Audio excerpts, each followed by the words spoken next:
Did you know that Code Geass revealed C2's immortality before her conversation with Lelouch? Towards the end of Season 1, Episode 2, while Clovis declares a ceasefire, there's a cut to an overhead perspective of the same warehouse Lelouch was just in at the start of the episode. Now take a look at that scene. Notice anything unusual? Well, C2 isn't there anymore. In the previous episode, there's a similar overhead perspective of the warehouse. During that scene, you can observe C2 on the floor near the leader of the Royal Guard in a pool of her own blood. Now compare that to this overhead perspective and observe that the pool of blood is still there, but C2 is not. So C2 just got up and walked away. Eventually, she traveled to Ashford Academy, and well, the rest is history. Did you notice this on your first watch? Let me know in the comments below. Speaking of foreshadowing, do you remember in Season 2, Episode 16 when Lelouch did this? Please, if Be you quiet!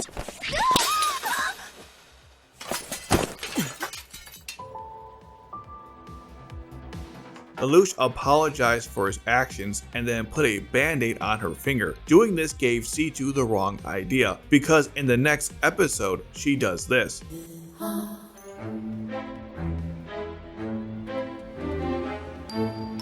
Remember that C2 in the previous episode sealed her memories, reverting back to when she was a slave. That was over 200 years ago when times were much different, so she thought that the band-aid was a wedding ring since Lelouch did put it on her ring finger. I think C2 realized later on that this wasn't the case when she offered to put a band-aid on Lelouch. But the crazy part is, in the alternative anime timeline, the two did get officially married. And in that alternative timeline, they kept the scene where Lelouch puts on the band-aid on C2's finger, only cutting her reaction later on. Some might call this a stretch. Either way, it was technically foreshadowing. Welcome everyone. Today we are going over 20 more things in Code Geass that you might have missed. We just went through the first two. Let's continue on now to number 3. Since we are talking about C2 who's a code bearer that can grant the power of Geass to others, it made me realize that there are many Geass users in Code Geass with unique abilities who have used these powers against other people. Sometimes these Geass users use their power on the same person. Do you know which character experienced the most unique Geass abilities? Well, we have a tie between Suzaku and Shirley because they both have been under 4 different Geass abilities. Lelouch, Mao, Rollo, and Bismarck all use their Geass on Suzaku, and Lelouch, Mao, Charles, and Rollo use their Geass on Shirley. If you count Jeremiah's Chancellor as a Geass ability, then Shirley beats Suzaku here. If you count just facing off against Geass users, then Suzaku beats Shirley since he sort of fought against Shin Hyuga. I don't count Shamna since her Geass affected both. Either way, what a terrible fate for both characters, especially Shirley. Now that we've talked about who has experienced the most unique Geass abilities, here's another question. Which character has been under a Geass ability the longest? Most you would probably say Suzaku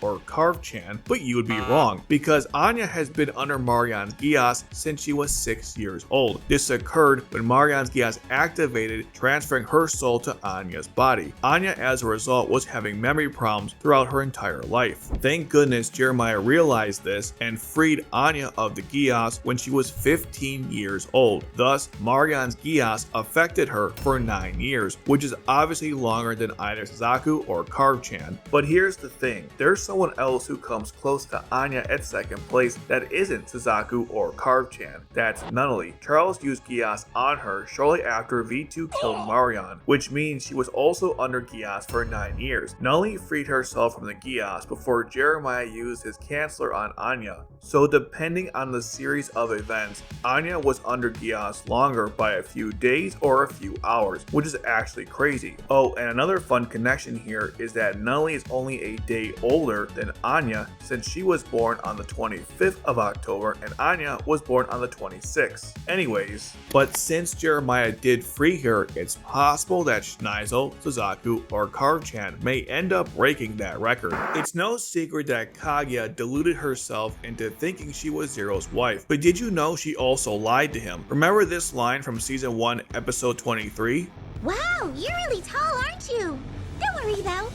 I'll catch up with you pretty soon. So from that, you might be wondering, did she ever catch up with him? Well, in the film Lelouch of the Resurrection, Kaga is around 17 years old, and if you compare her to Cornelia in this image here, you can observe that Kaga hasn't gotten that much taller. Keep in mind, Cornelia is only an inch taller than Lelouch, so clearly, Kaga hasn't caught up to him yet, and since most women stop growing around that age, she never will. Oh well. While on the topic of Kaguya, I bet she has a worse birthday than you. Kaguya was born on August 10th, 2003, which might not seem like a big deal, but did you know that's also the same date that Britannia invaded Japan? The date was August 10 in the year 2010 of the imperial calendar, thus starting this whole conflict. I know things worked out in the end, but still, that's very unlucky that her birthday coincided with such a terrible event. Speaking of terrible events, did you know that after the Battle of Narita, Britannia declared that Jeremiah was killed in action? At Narita, Colin defeated Jeremiah in the Guard Mark II, forcing him to eject. We don't see Jeremiah again until the end of the battle in the next episode. In it, he appears in bad shape and Bartley's men pick him up. Since they picked him up, and thus he was never accounted for, the Britannia military declared him killed in action. You can see this in season 1 episode 12 on a computer during a meeting between Cornelia, her men, and the ministers. It of course lists kill right there under Jeremiah. It's funny that they gave this list the sophisticated name of the dead list, but we know that Jeremiah wasn't dead and would later on return as a cyborg. Imagine everyone's surprise when Jeremiah returned. It was probably something like this.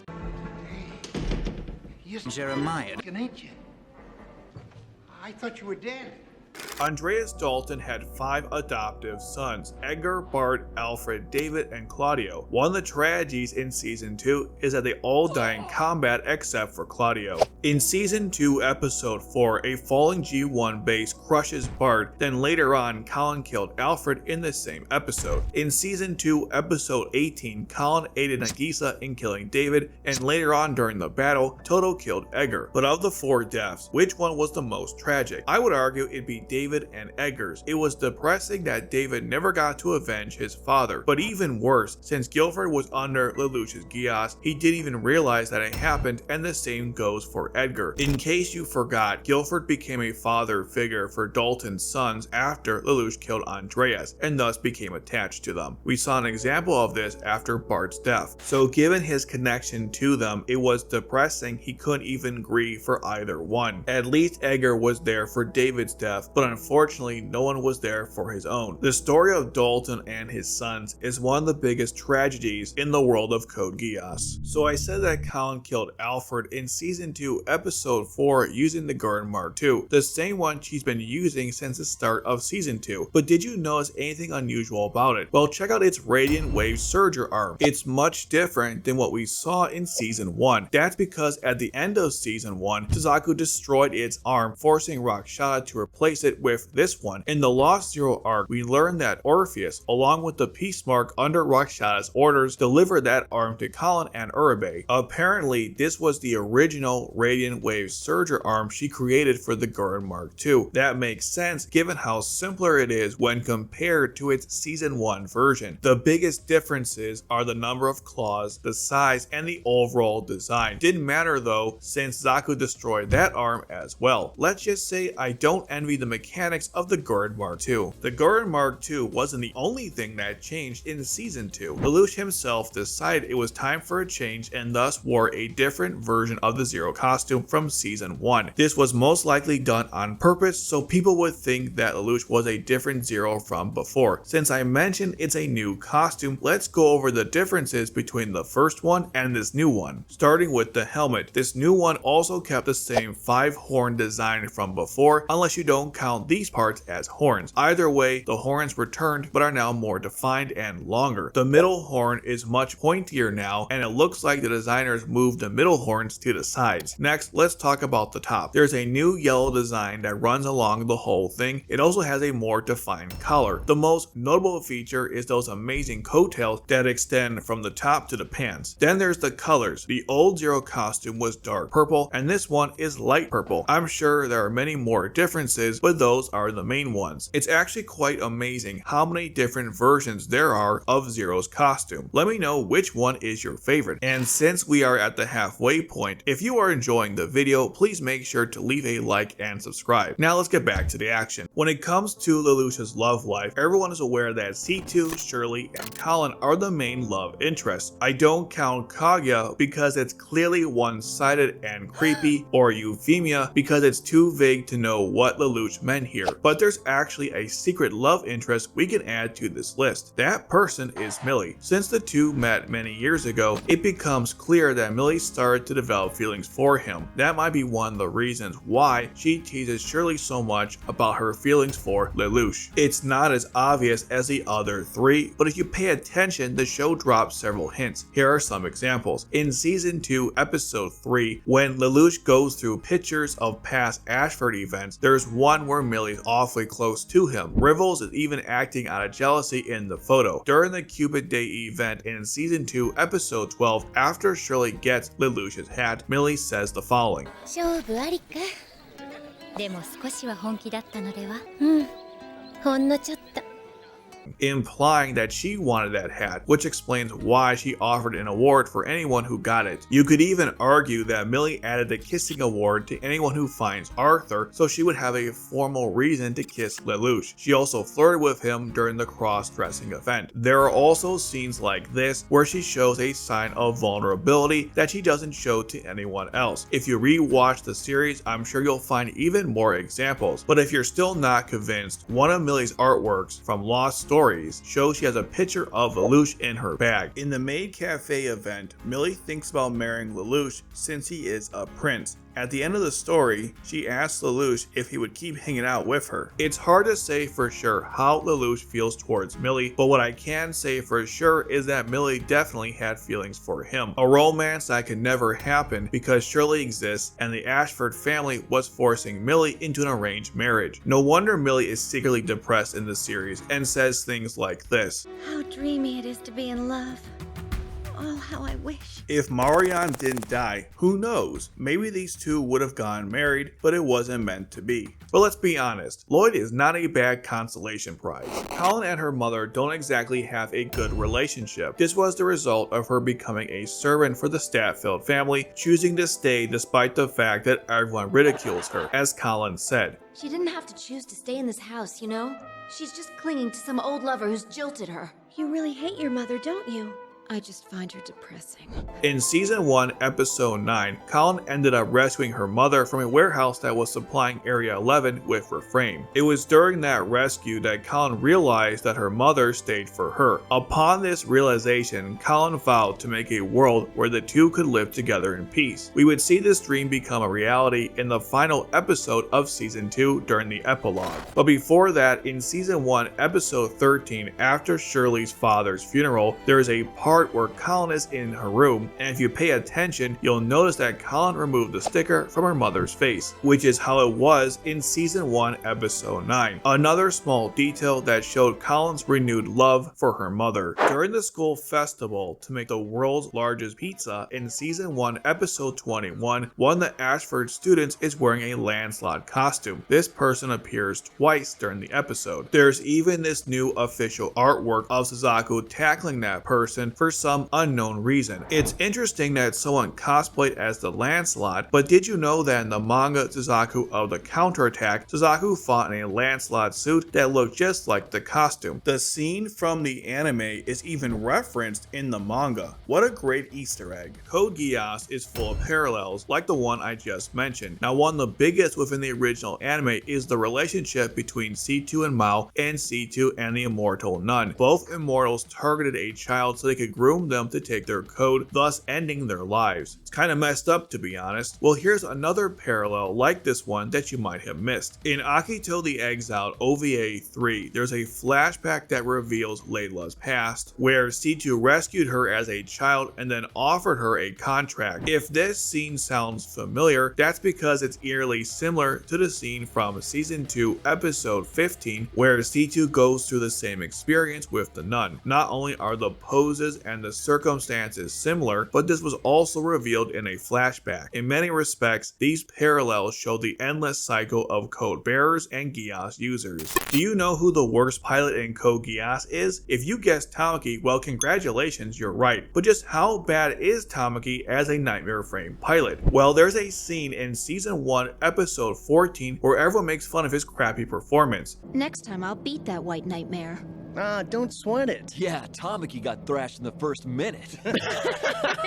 During the operation to capture Viceroy Nunnally, Tamaki's negligence nearly got Minami killed. He even lost to Benio, a rookie, during her first time using a Nightmare Frame during a training mission in Lancelot and Gurren. During my research, when I analyzed all pilots in Code Geass, I couldn't find one time where Tamaki contributed positively in a Nightmare Frame during any of the battles. To this day, I have no idea why Zero kept him around, other than maybe keeping everyone else in the Black Knights happy. But funny enough, despite his horrific pilot skills, Tamaki somehow survived to the end when Toru, Naomi, Urabe, Senba, and Asahina didn't. Do you know who the most racist person in Code Geass is? Unlike the last question, the most obvious answer, Nina, is incorrect. Nina only felt superior to the 11s while generally showing fear towards them, but never actually wanted to wipe them out. What about Cornelia? Well, she didn't have any problems killing 11s and called them vermin, but that still doesn't make her the most racist character. This also applies to Jeremiah, Bartley, and Valletta, because all these characters hated 11s as part of Britannian policy. That of course doesn't justify their actions, but this is an important distinction from the actual biggest racist in the anime. So who is it then? Well, the answer is Alicia Lohmeyer. If you don't remember this winner, she was Viceroy Nunnally's assistant in Season 2. What separates Alicia from the rest is her bloodlust and her hatred for the 11s. Her hatred goes beyond just following Britannian policy, as she desires to wipe these subhumans out. She had no problems with murdering the million people that gathered in Season 1, Episode 8.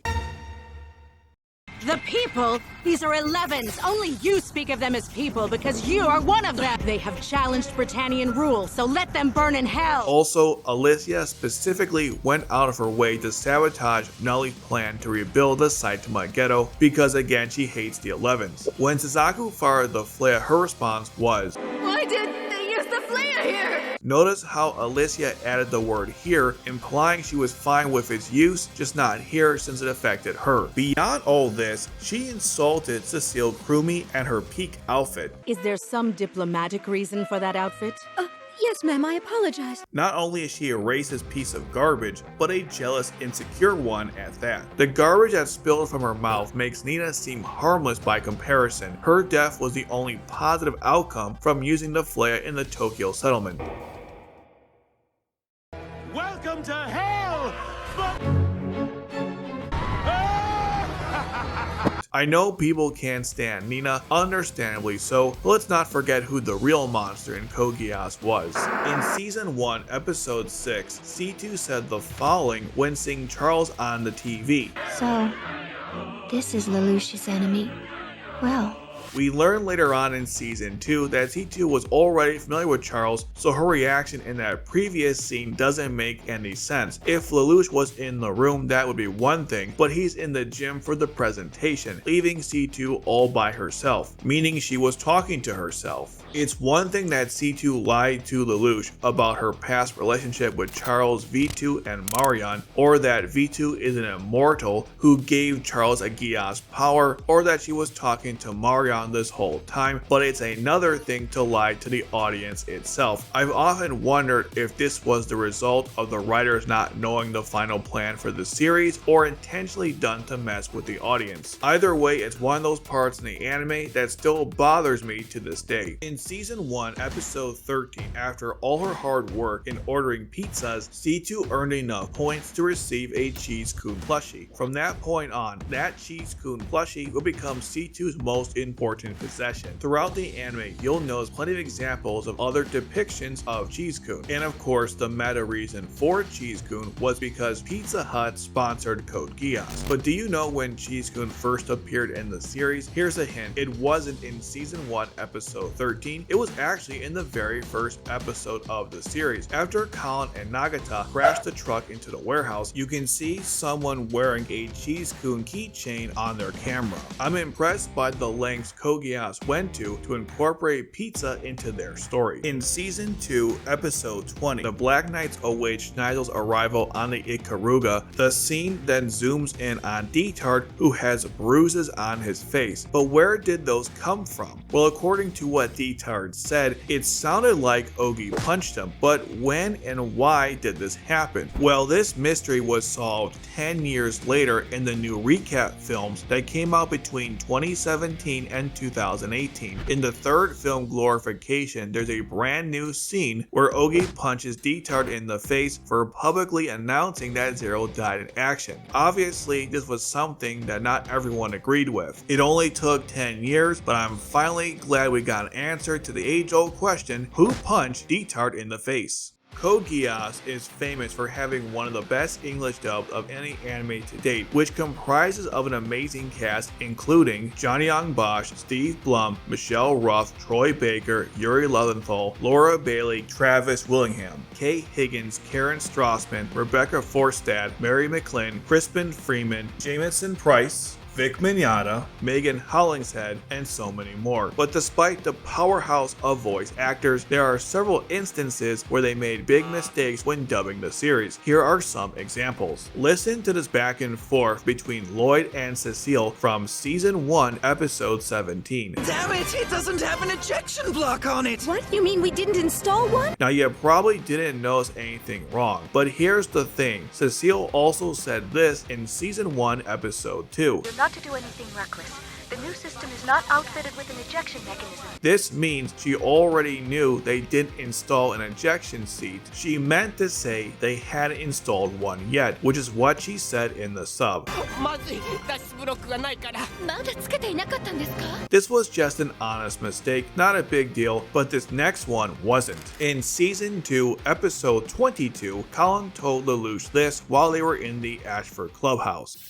I know if it weren't for you, I'd have ended my life back in the Shinjuku ghetto.